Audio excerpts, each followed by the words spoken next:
Look, I'm gonna be straight with you. The stuff I'm about to share with you today, nobody taught me this when I was young. I had to figure it out the hard way, through mistakes, through wasted time, and through watching money slip through my fingers when it really didn't have to. So if you're young and watching this right now, honestly, you have no idea how lucky you are to be here. And if you're older, don't click off. This is still for you. Think of it as a checklist. Some of these things you may have already done. Others, and I say this with respect, you probably should have done years ago. Either way, let's get into it. Let's start at age 13. And I want you to really hear this one, because it's probably the most important thing I'll say in this entire video. Time is your biggest financial weapon. Not how smart you are, not who your parents are, not how much money you start with. Just time. The earlier you put your money to work, the longer it has to grow. And it doesn't grow in a straight line. It grows like a snowball rolling downhill. Slow at first, then faster, then almost unstoppable. Now I know what you're thinking. I'm 13, what am I supposed to do? Fair question. You can't legally open your own investment account yet, so here's what you actually do. You go and have an honest conversation with your mom, your dad, your guardian, whoever that is for you, and you ask them to open what's called a custodial account on your behalf. If you're in the USA, that's called a UGMA or UTMA account. Your parent or guardian can contribute as much as they want, though anything over $18,000 in a single year might trigger gift tax. But let's be real, we're not starting there. If you're in the UK, it's called a Junior Stocks and Shares ISA, and up to £9,000 a year can be invested completely tax-free. And if you're somewhere else in Europe, almost every country has some version of this. Just walk into your bank and ask what youth investment options they have. Now, here's what I want you to do. Next birthday, next Christmas, next time a family member asks what you want, tell them you want money put into that account. Yes, your friends might think that's weird. Let them think that. In 20 years, you'll be the one laughing. As for what to actually invest in, I'm not a financial advisor and this isn't financial advice, but personally, I've always kept it simple with a low-cost index fund that tracks the broad market. You're not betting on one company, you're betting on hundreds of them at once, which spreads your risk and historically has delivered solid long-term returns. Markets go up and down, that's just reality, but time smooths out most of that volatility. Now, let's talk about being 14, and this is where things get really interesting. At 14, you have something that most adults would kill for right now. And most of you don't even realize it. You have zero financial pressure. No rent, no bills, no mortgage, no responsibilities eating up your income every month. That is an enormous gift. And the smartest thing you can do with it is experiment. Try things, lots of things. Clean driveways, help neighbors with their garden, get into sports, learn an instrument, try coding, try drawing, try filming videos on your phone. Not everything has to be about making money right now. Some of the most valuable lessons come from activities that pay you nothing but teach you discipline, persistence, and how to handle pressure. I've spoken to so many teenagers who tell me they don't have a talent, and every single time I hear that, my follow-up question is, well, what have you actually tried? And usually the answer is not much. You cannot find your thing by sitting still. You have to go looking for it. So go looking. And when something clicks, when you catch yourself losing track of time because you're so absorbed in it, that's your signal. That's the thing. Double down on it. Go deep. Because the world doesn't reward people who are good at a lot of things. It rewards people who are genuinely great at one. By 15, it's time to start getting serious about money, but not in the way most people mean. Here's the trap I see teenagers fall into constantly.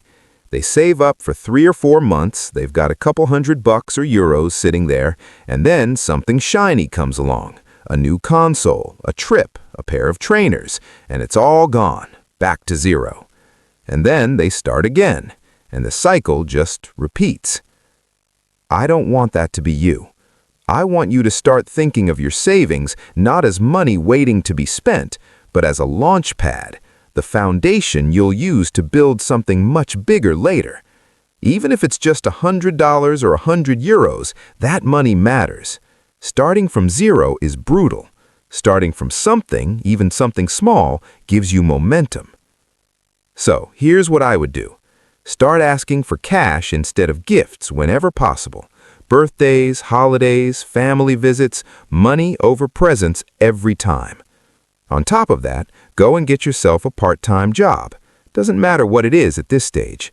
A Saturday shift at a coffee shop, helping out at a local store, walking dogs in your neighborhood, anything. Because it's not just about the money. You're learning how to show up on time, how to deal with difficult people, how to work as a part of a team. Skills that will serve you for the rest of your life. And then, this is the critical part. Don't spend it all. Spend some, absolutely. You're a teenager. You're supposed to enjoy your life. But protect the core of what you're building. That stash is sacred. At 16, I need you to shift your mindset completely, because you've now got about 2 years before the real world starts, and that's not a lot of time if you waste it. By now, you should have a pretty good idea of what you're naturally drawn to, what you're getting better at, what genuinely excites you. And now, I want you to start stacking skills on top of each other deliberately. Let me give you a real example of how this works. Say you're good at talking to people and you've also been teaching yourself to edit videos. On their own, those skills are fine. But together, you could build a personal brand. You could start a YouTube channel. You could offer content creation services to local businesses. Skills compound just like money does. The more you have that work together, the more valuable you become. Now, I'm not here to tell you to go spend money on expensive online courses. Honestly, the internet is full of world-class education if you know where to look. But what I would say is this: invest in your tools.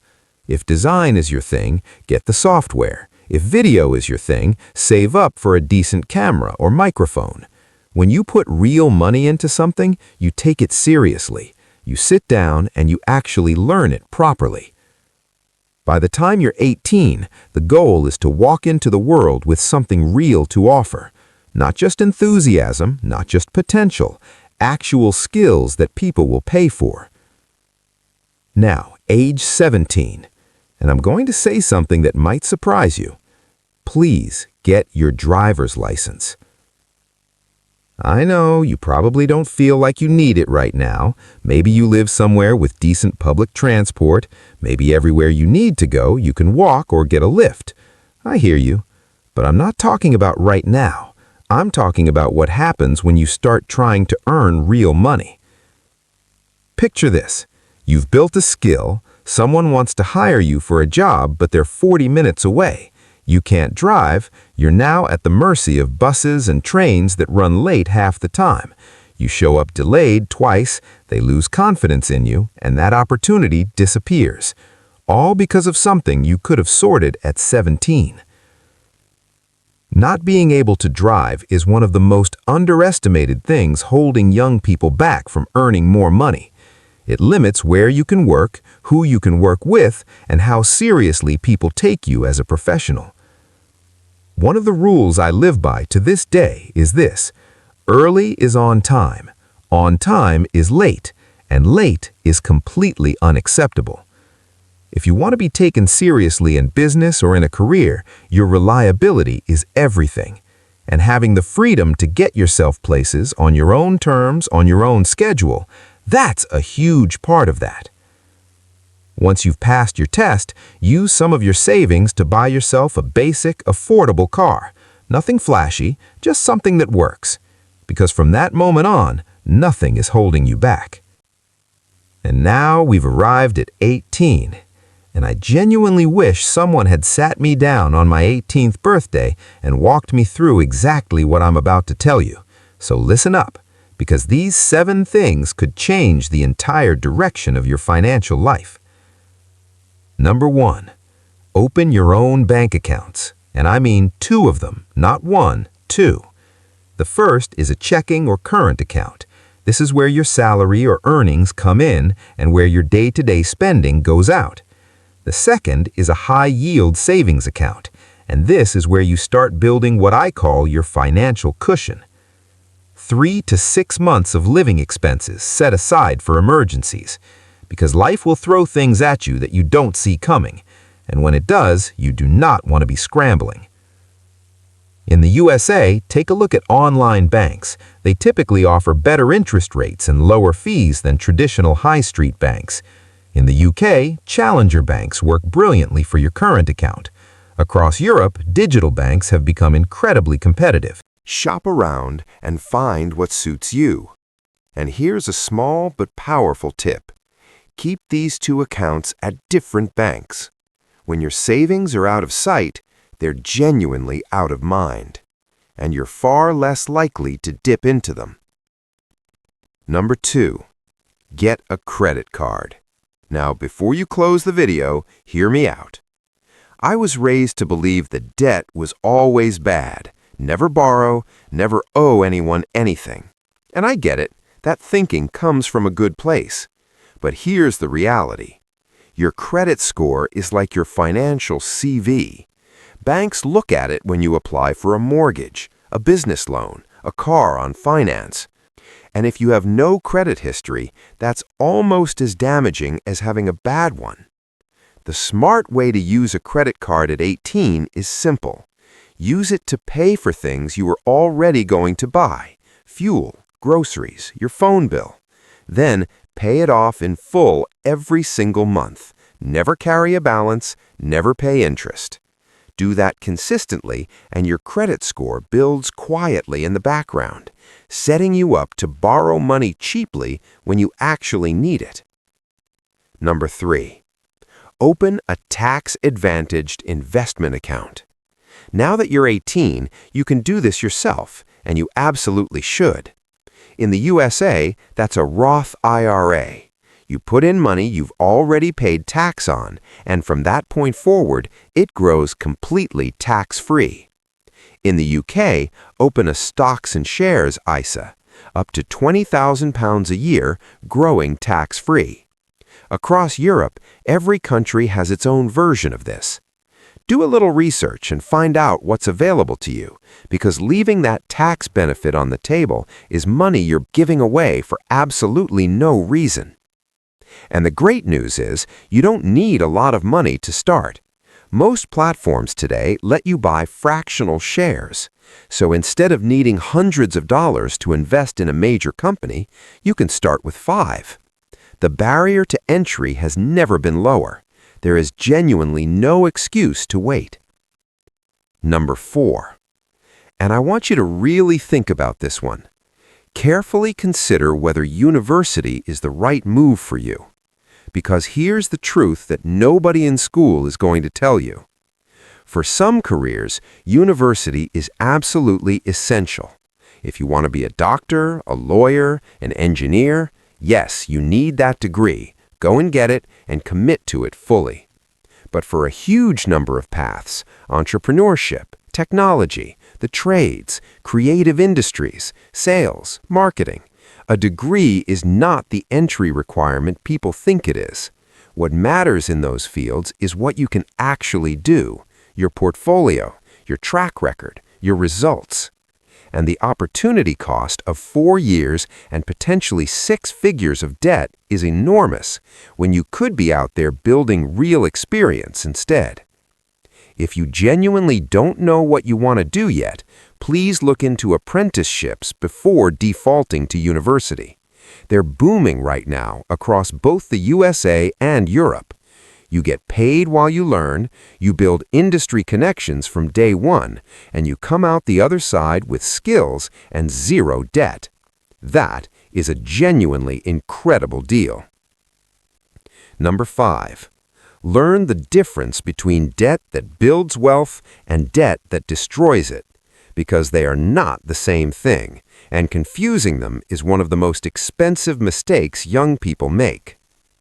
Good debt is borrowing money to acquire something that goes up in value or generates income, a mortgage on a property, a loan to start a business that takes off.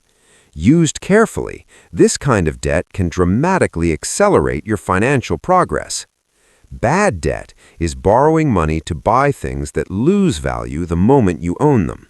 Financed cars, luxury goods bought on credit, holidays paid for with loans.